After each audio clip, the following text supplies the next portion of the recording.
This is the story of the War of 1812. We're going to look at four different little stories from Mr. Madison's controversial war. Causes of the War of 1812? Well, the British are kidnapping American sailors and forcing them into the British Navy. We call that impressment. It doesn't mean that the Americans are impressed with how good the British sailors are. No, it means they're being kidnapped. Britain is fighting a war with France, and so England is trying to find soldiers. They're capturing soldiers from American ships.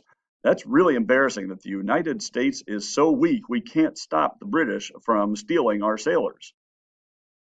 British Army forces had been in the United States since before the American Revolution, and unfortunately for the Americans, after the Revolution ended, well, we won, and that's great, but our army is so weak, we can't even force the British, who we've beaten, to leave the country.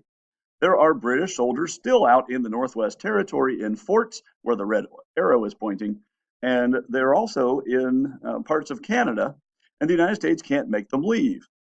That's really embarrassing again to have won a war, but you're so weak you can't make your enemy leave. There are still British soldiers in forts in the Northwest Territory.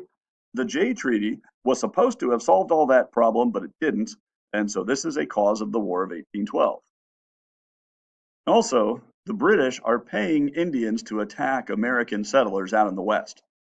Again, this is a problem we had when we were 13 colonies, when the French were paying Indian tribes to attack British settlers and American colonists. Well, now the British are doing the same thing.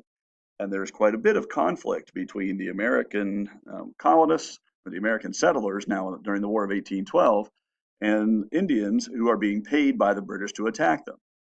We want that to stop. A fourth reason the War of 1812 happens is it looks like the British might attack the United States from Canada.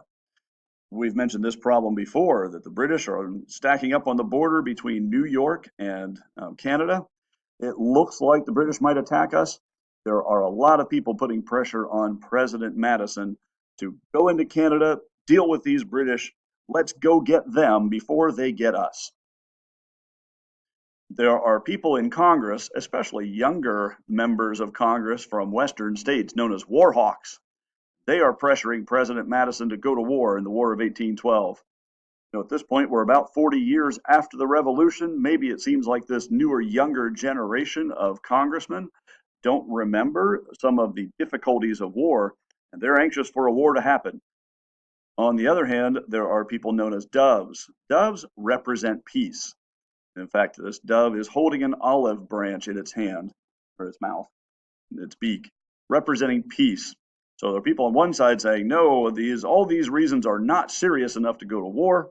It's not worth the loss of life and money and time and trouble. Warhawks pressuring President Madison, yes, go to war, solve these problems by force, as the Warhawk has a lightning bolt in its talons. Well, President Madison will eventually decide to go to war, and that's how the War of 1812 gets started.